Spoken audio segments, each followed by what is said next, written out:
नमस्कार, मैं हूं संजय शर्मा। आप देख रहे हैं 4 PM न्यूज नेटवर्क। कर्नाटक के एक मिनिस्टर ने बयान दिया गौमांस को लेकर, सावरकर को लेकर। हंगामा छिड़ गया।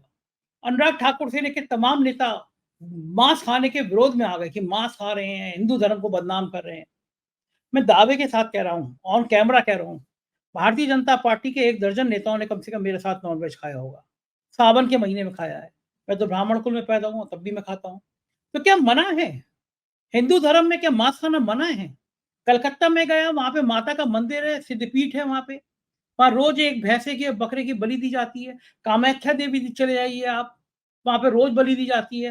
किरण रिजिजू ने जो पूर्वांचल में, पूर्वोत्तर के राज्यों में जो पार्टी करी है, उसका विवाद है। ये सारी बातें मैंने अभय दुबे जी से पूछी कि क्या कारण है संघ और बीजेपी इस तरह समाज में खाने-पीने को लेके भी ज़हर बोना चाहती है? चुनाव में भी इसका इस्तेमाल करना चाहती है। अभय दुबे जी ने बड़े विस्तार के साथ संघ की क्या खेल है, बीजेपी का क्या खेल है, समझाया है।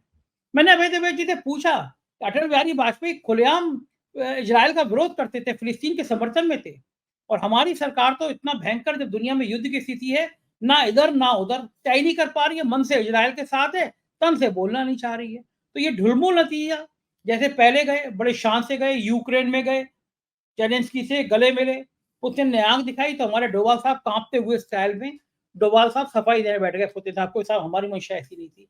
कोई पॉलिसी नहीं है, विदेश के मामले में इतनी खराब विदेश नीति कभी रही नहीं है। चल क्या रहा है?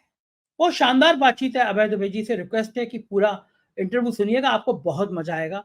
चलते हैं अभय जी के पास और आपसे रिक्वेस्ट करते हैं चैनल को ज्वाइन और सब्सक्राइब करना ना भूलें। चलिए सुनते हैं अभय जी क्या कहते हैं। 4 PM न्यूज नेटवर्क में स्वागत है अभय दुबे जी आपका।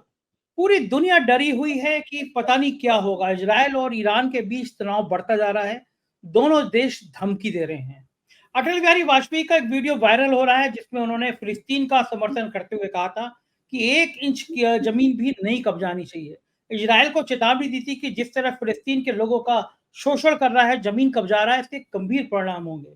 लेकिन अब बाजी पलट गई है, बाजी बदल गई है। हमारे प्रधानमंत्री जी कभी इजराइल पे एकदम गलवहियां खड़े करते हुए नजर आ रहे हैं, कभी वो तय नहीं कर पा रहे उन्हें करना क्या है। इस युद्ध के दरमियान तमाम देशों की भूमिका सामने आ गई, लेकिन भारत कहीं खड़ा नहीं हो पा रहा। क्या भारत को बोलना चाहिए, गांधी का देश है, युद्ध रुकवाने की अपील करनी चाहिए, और क्या खामोश बैठ जाना ही विकल्प है? पूरी दुनिया में भारत की तरफ निगाह है कि भारत किसके साथ है, इजराइल के साथ है, ईरान के साथ है। कई जगह पे भारत में ईरान के लोगों के समर्थन में जुलूस निकाले गए हैं, इजराइल का विरोध किया गया है, लेकिन भारत सरकार कुछ बोलने को तैयार नहीं है। इतनी खामोशी क्या ठीक होती है? इस संबंध में जो भारत सरकार का रवैया है उसके बारे में मेरी समझ ये है कि ये लोग घोषित या अघोषित रूप से इजराइल के पक्ष में हैं। और एक तरह से नरेंद्र मोदी की सरकार और नरेंद्र मोदी और अमित शाह की जो भारतीय जनता पार्टी है, मैं अटल, इसीलिए बार बार इनका नाम लेके आ रहा हूँ, अटल बिहारी वाजपेयी की भारतीय जनता पार्टी और सरकार अलग तरह की सरकार थी। आपने कहा भी कि वो इस मामले में फिलिस्तीन का उन्होंने पक्ष लिया था, लेकिन इस सरकार से ये उम्मीद नहीं की जा सकती कि अटल बिहारी वाजपेयी का जो रवैया है उसको ये अपनाएगी। हालत तो यह है कि नरेंद्र मोदी ने यहूदियों को इस मौके पर उनके नववर्ष की बधाई तक दे दी है। मतलब वो मोदी जी सिखों कभी सिख नववर्ष की बधाई नहीं देते, मुसलमानों कभी इस्लामिक कैलेंडर के मुताबिक नए साल की बधाई नहीं देते, हिंदुओं को विक्रम संवत की भी बधाई नहीं देते, और जैनियों को उनके कैलेंडर के मुताबिक बधाई। भारत में बहुत सारे कैलेंडर हैं, लेकिन नरेंद्र मोदी बिल्कुल दृढ़ता पूर्वक पोप ग्रेगरी द्वारा बनाया गया जो कैलेंडर है, जनवरी फरवरी मार्च वाला जो ग्रेगोरियन कैलेंडर है, उस कैलेंडर में, जो आधुनिक कैलेंडर है, उस कैलेंडर में विश्वास करते हैं और उसी तरह नव वर्ष की बधाइयां देते हैं। लेकिन इस बार जब कि इजराइल ईरान के साथ युद्ध में उलझा हुआ है, लेबनान के साथ युद्ध में उलझा हुआ है, गाजा पट्टी में युद्ध में उलझा हुआ है, उसमें वो यहूदियों को नव वर्ष की बधाई दे रहे हैं। इससे आप अंदाजा लगा सकते हैं कि दरअसल इन लोगों का रवैया है क्या। अब समस्या क्या है? समस्या ये है कि इस रवैये को लेकर ये बहुत खुलकर सामने नहीं आना चाहते। मुझे लगता है कि ये कोशिश ये कर रहे हैं कि ये बीच में किसी तरीके से बने रहें, लेकिन ये बीच में बने रह नहीं सकते, ये इनके हाथ से बाहर है। देखिए, ईरान से भारत के संबंध अच्छे नहीं है और भारत ईरान से तेल नहीं खरीदता है। भले ही उसे दूसरी जगहों पर कुछ, ईरान अगर सस्ती दर पर भी भारत को तेल देना चाहे तो ये भारत उससे तेल, नरेंद्र मोदी की सरकार उससे तेल लेने में से परहेज करेगी। ये महंगा तेल, अरबों से महंगा तेल ले लेंगे, लेकिन ईरान से सस्ता तेल ये नहीं लेंगे। ये इनका ईरान के प्रति रवैया है। अच्छा, अब स्थिति क्या है कि नेतन्याहू ने सब पहले तो हमास के नेताओं का, हौथियों के नेताओं का और हिजबुल्ला के नेताओं का और ईरान का जो नेशनल गार्ड है उसके नेता का साजिश करके, हमले करके पहले तो इन सब लोगों का एसेसिनेशन या इनकी हत्याएं आयोजित की। जब वो लगातार हमले करता रहा और हत्याएं आयोजित करता रहा, उसमें ईरान की सरकार ने किसी किस्म की कोई फौजी प्रतिक्रिया नहीं दी, निंदा वगैरह की फौजी प्रतिक्रिया नहीं दी। इससे इजराइल ये समझने लगा कि ईरान की सरकार कमजोर हो गई है। ईरान के जो सर्वोच्च नेता हैं खामेनी, वो वैसे भी 84 साल के हो चुके हैं, इसलिए कोई खास इनकी तरफ से प्रतिक्रिया नहीं आएगी, जो कमजोर सरकार हो गई। उसके बाद नेतन्याहू ने संयुक्त राष्ट्र के मंच पर ये भाषण दिया कि वे ईरान को मौजूदा जो आयतुल्लाहों की धार्मिक आयतुल्लाहों की जो मजहबी हुकूमत है, उस मजहबी हुकूमत से मुक्त करना चाहते हैं और ईरान को अगर इस मजहबी हुकूमत से मुक्त किया जाएगा तभी मध्य एशिया में शांति रह पाएगी। ये उन्होंने इस तरह का एक पूरा कार्यक्रम संयुक्त राष्ट्र के मंच पर पेश किया और संयुक्त राष्ट्र के मंच पर पेश करने की बाद में फिर उन्होंने एक और छोटा सा संदेश उन्होंने जारी किया, जो कि अंग्रेजी में था और नीचे उसमें फारसी में उसका अनुवाद आ रहा था। उसमें भी उन्होंने अपनी ये योजना बताई। अच्छा, अब सवाल ये है कि अच्छा, अमेरिका भी इस पक्ष में है कि ईरान से आयतुल्लाहों की मजहबी हुकूमत खत्म की जानी चाहिए, इस्लामिक हुकूमत खत्म की जानी चाहिए। अमेरिका भी इस पक्ष में है, लेकिन क्या ये व्यावहारिक रूप से संभव है? देखिए, अगर आप ईरान में जाएं और जनता के साथ में आम लोगों से बातचीत करें तो आप पाएंगे कि ईरान दो हिस्सों में बटा हुआ है।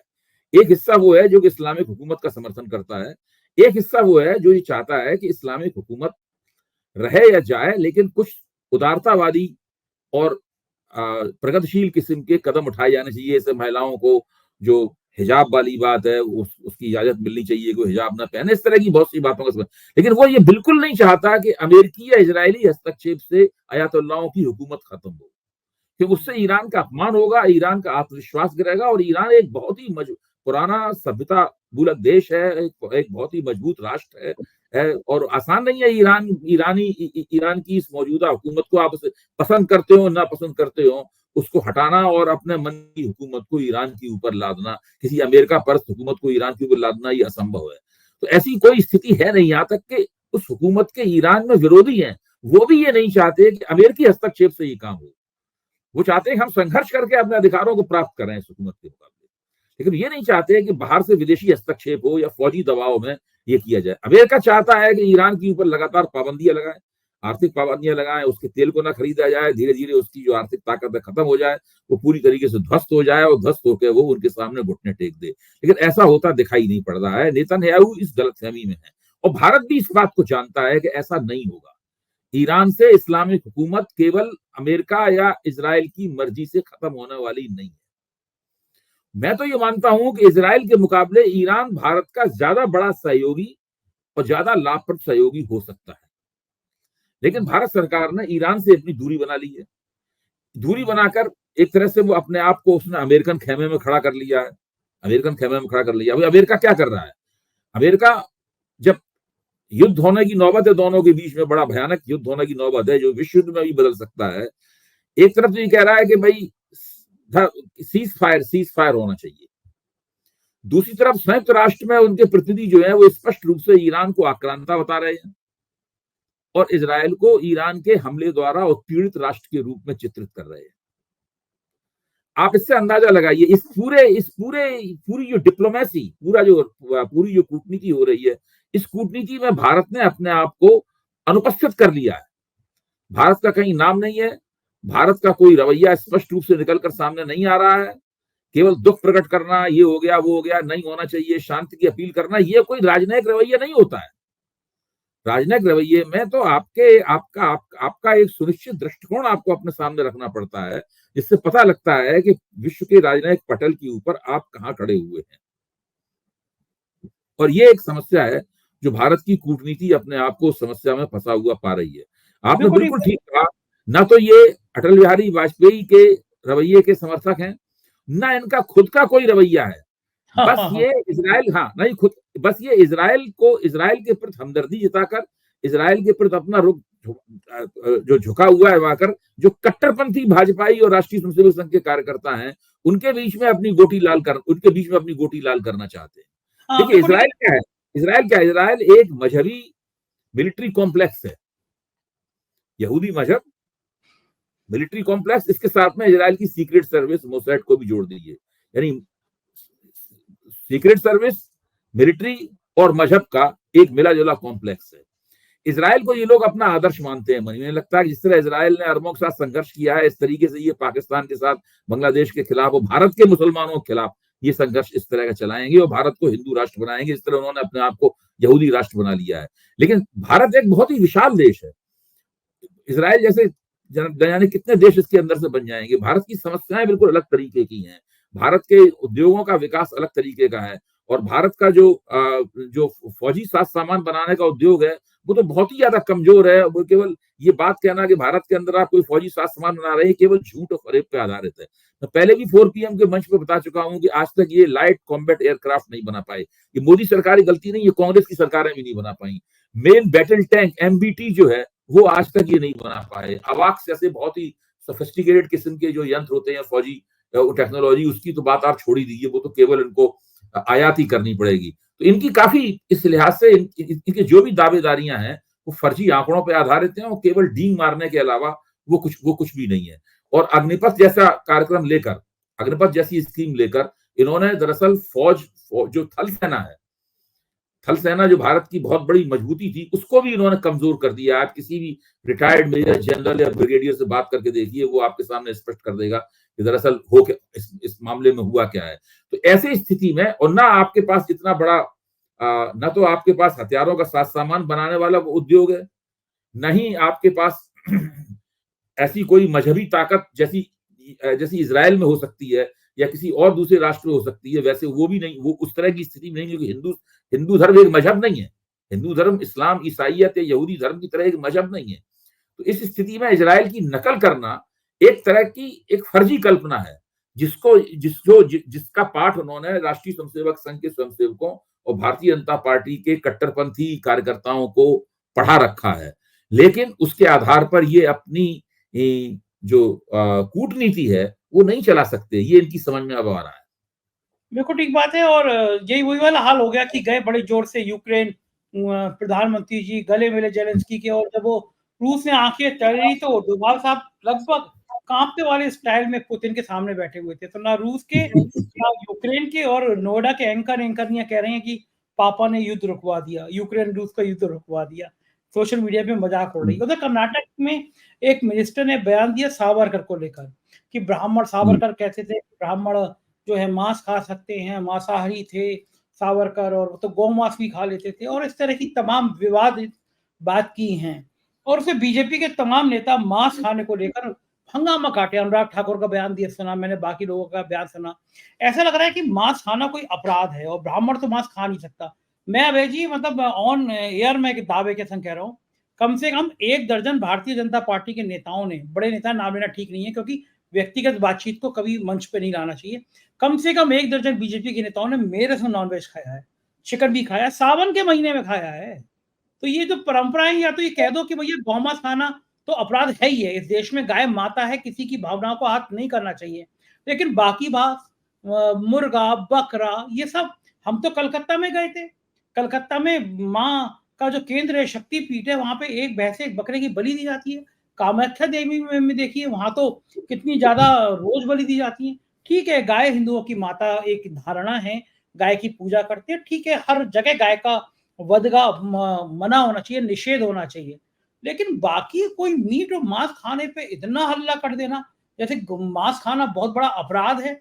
क्यों बीजेपी दोहरे चरित्र के आचरण में फंसी रहती है? देखिए, मैंने राष्ट्रीय स्वयंसेवक संघ के दूसरे सरसंघ चालक माधवराव सदाशिवराव गोलवलकर के बहुत सी रचनाएं मैंने पढ़ी हैं। उनकी स्वयंसेवकों के साथ बातचीत कई खंडों में उनका जो वांग्मय है उसमें संकलित है। तो उसमें स्वयंसेवक सवाल पूछते हैं अपने सरसंघ चालक से और चाहते हैं कि उन्हें एक ऐसा उनकी जिज्ञासा संतुष्ट की जाए। तो एक ऐसे ही सवाल जवाब में स्वयंसेवक लोग पूछते हैं गोलवलकर से कि क्या मद्यपान करना या मांस खाना मनुस्मृति में क्या ये वर्जित किया गया है? तो गोलवलकर, जिन्हें स्वयंसेवक प्रेम से गुरुजी कहते थे, तो गुरुजी कहते हैं कि देखिए, कुछ भी खाना है, पीना, मांस खाना या मद्यपान करना, इसको कहीं वर्जित करने वाली बात नहीं है, लेकिन सारे काम जो है ना, वो संयमित तरीके से किए जाने चाहिए। यानी दारू भी मतलब पियो तो मॉडरेशन में करना चाहिए। हाँ, संयमित दारू तरीके से किया जाना चाहिए, किसी भी काम की अति नहीं होनी चाहिए। तो आप देखिए, यहाँ भी वो मांस खाना या मद्यपान से बिल्कुल ठीक है उनका कहना। हाँ, हम ठीक और है। आप भी इससे सहमत हैं। कौन बिल्कुल नहीं सही बात। कहेगा कि सारे काम आप संयम से किए जाएं। गुरुजी का कहना बिल्कुल। बिल्कुल ठीक है। अब दिक्कत की बात यह है कि इन सब बातों को अब आप बंगाल को आइए। बंगाल में भारतीय जनता पार्टी चुनाव में बड़ा दबारा देती है। अब आप इनसे पूछिए कि दिलीप घोष जो उनके बंगाल में उनके नेता हैं, वो मांस खाते हैं कि नहीं खाते, वो मछली खाते हैं कि नहीं खाते। अब आप उनके जो ममता बनर्जी का साथ छोड़ के आए हैं अधिकारी, शुभेंदु जो अधिकारी। इस वक्त विपक्ष, हाँ, शुभेंदु अधिकारी जो इस वक्त विपक्ष के नेता हैं विधानसभा में, वो मांसाहारी और मछलीहारी हैं कि नहीं है, आप पूछिए उनसे। आप ये देखिए कि जिस महिला को मोदी जी ने बंगाल की शेरनी बताया था और लोकसभा का टिकट दिया था उसको, क्योंकि वो जो शाहजहां शेख वाले इलाके में है, तो क्या उस महिला से पूछिए जाके उस महिला ने मछली कभी खाई है कि नहीं खाई है। उसके बाद में केंद्र में मंत्री है किरण रिजिजू तो एक बार वक्तव्य दे चुके हैं, भाई हमारे यहाँ तो गाय का मांस भी खाया जाता है। बाद में उनसे कहा गया कि भाई इस तरह की बात जोर जोर से ना कहो, खाया जाता है तो इसको जोर जोर से मत कहो, इससे नुकसान होता है हमें उत्तर भारत में, तो वो चुप हो गए। उसके बाद अब आप उत्तर पूर्व में जब भारतीय जनता पार्टी प्रचार करने जाती है तो वो गोवध का सवाल वहां नहीं उठाती, गोमांस का सवाल वहां पर नहीं उठाती। देखिए, यहाँ पर जो उत्तर भारत और पश्चिम भारत और मध्य भारत का जो इलाका है, इस इलाके में हिंदू कट्टरपंथ को हवा देने के लिए गोमांस और गोवध की बात उठाई जाती है। मुख्य बात यह है, इस नाम पे लोगों को लिंच किया जाता है, पीट पीट के जान से मार दिया जाता है, ये तमाम इस तरह की हरकतें यहां पे की जाती हैं। लेकिन पूरे देश के अंदर आप ऐसा नहीं कर सकते, पूरे देश के अंदर आप ऐसा नहीं कर सकते। मुझे तो अच्छी तरीके से याद है कि त्रिपुरा में जब भारतीय जनता पार्टी ने पहली बार विधानसभा का चुनाव जीता था, हाँ, त्रिपुरा में जब भारतीय जनता पार्टी ने पहली बार विधानसभा का चुनाव जीता था, तो वहां पर राष्ट्रीय स्वयंसेवक संघ के जो इंचार्ज थे, उनका नाम देवधर था, और लेकिन आगे क्या नाम था मैं भूल रहा हूं, पुरानी बात हो गई। तो उन्होंने साफ तौर पर कहा था कि भाई हम तो जनता के बीच में काम करते हैं यहाँ पर, और यहाँ पर लोग मछली खाते हैं, मैं भी मछली खाता हूं उनके साथ। मैं मतलब शब्दों में हेर फेर हो सकता है मेरी इन बातों से, क्योंकि बात बहुत पुरानी हो गई। लेकिन ये कहना कि भारत में मांसाहार करना अपने आप में कोई पाप है या हिंदू विरोधी चीज है, ये इतनी हास्यास्पद बात है, इसकी कोई सीमा नहीं। इन लोगों से पूछो रामचंद्र जी मांस खाते थे कि नहीं खाते थे? महाभारत के नायक अर्जुन और भीम मांस खाते थे कि नहीं खाते थे? इन लोगों से पूछा जाए, बेकार की बात है बिल्कुल। ये इस तरह की घटिया बात है, इस पर केवल हंसा जा सकता है। और मैं मानता हूं कि भारतीय जनता पार्टी इस इलाके की सबसे बड़ी पार्टी है, बहुत शक्तिशाली पार्टी है, सत्ताधारी पार्टी है। वो चुनाव हारे या जीते, लेकिन वो महत्वपूर्ण राजनीतिक शक्ति है इस इलाके की। लेकिन भाजपा को वोट इसलिए नहीं मिलते हैं कि उसके लोग इस प्रकार का नाटक करते हैं कि मांसाहार अगर कोई किसी को मांसाहारी कह दिया तो कोई पाप कर दिया। अब सावरकर ब्राह्मण जाति में पैदा हुए थे, लेकिन सावरकर नास्तिक थे। मैं आपको बता रहा हूं, सावरकर ईश्वर में, धर्म में विश्वास नहीं करते थे। वो जो उन्होंने हिंदुत्व का सिद्धांत प्रतिपादित किया था, साफ तौर पर कहा था, जब मैं हिंदुत्व कहता हूं तो मेरा उस हिंदू धर्म से कोई ताल्लुक नहीं है जिसमें पूजा पाठ होता है। हिंदुत्व एक राजनीतिक विचारधारा है। वो स्पष्ट रूप से अपनी पुस्तक हिंदुत्व में कहते हैं, हिंदुत्व एक राजनीतिक विचारधारा है। इसीलिए वो कहते थे कि भारत में पैदा हुए सभी धर्मावलंबी हिंदू हैं, भले ही उनकी पूजा पद्धति कोई और हो। ये सावरकर का सिद्धांत क्या था? तो ये हाँ, मनुस्मृति के ऊपर सावरकर ने 7 दिन का व्याख्यान दिया था। उस व्याख्यान को एकत्रित करके एक बड़ा लेख बनाया गया है। उस लेख में साफ तौर पर लिखा है कि मनुस्मृति में एक दूसरे को काटती हुई बातें लिखी गई हैं।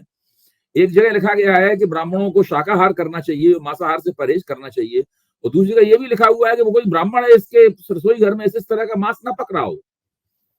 तो हिंदू धर्म का मांसाहार से ताल्लुक वैसा सीधा नहीं है जैसा कि ये लोग बताने की कोशिश करते हैं। और आपने ठीक ही कहा, भारतीय जनता पार्टी और राष्ट्रीय स्वयंसेवक संघ के बहुतेरे कार्यकर्ता, प्रचारक और तमाम नेता सब मांसाहारी हैं। बिल्कुल ठीक कह रहे हैं। हो और सकता है कि अन्य पार्टियों के मुकाबले उसमें शाकाहारियों की संख्या ज्यादा हो, ये हो सकता है कि अन्य पार्टियों के मुकाबले उसमें शाकाहारियों की संख्या ज्यादा हो, लेकिन जिन इलाकों में मांस, अब जैसे आप ब्राह्मणों के बारे में कह रहे हैं, उत्तर भारत में ब्राह्मणों में आपको एक बड़े पैमाने पर शाकाहार पाया जाएगा, शाकाहार का आग्रह पाया जाएगा। लेकिन जैसे ही आप उत्तराखंड में जाएंगे, जहां भारतीय जनता पार्टी की बहुत अच्छी स्थिति रहती है, हमेशा भारतीय जनता पार्टी उत्तराखंड की नंबर 1 पार्टी है, वहां के सारे ब्राह्मण मांसाहारी होते हैं। सही बात है, बिल्कुल सही बात है। लेकिन ये अलग अलग बातें हैं। चलते हैं बिहार, वहां के मिनिस्टर है जमा खान, वो कह रहे हैं कि नीतीश जल्दी ही प्रधानमंत्री बनेंगे। और इस कौन कह रहा बयान है? में बिहार में मिनिस्टर हैं जमा खान, मिनिस्टर है बिहार सरकार में, वो कह रहे हैं नीतीश कुमार जल्दी ही प्रधानमंत्री बनेंगे। अब आप सोचिए, एक मिनिस्टर है वो कह रहा है कि जल्दी ही नीतीश बाबू प्राइम मिनिस्टर बन जाएंगे। इस तरह के बयान क्या मोदी जी का तापमान बढ़ा देते होंगे? ये इस तरह वो नीतीश जी प्रधानमंत्री बन सकते हैं। भारत में जादू की भी एक बड़ी स्थापित परंपरा है।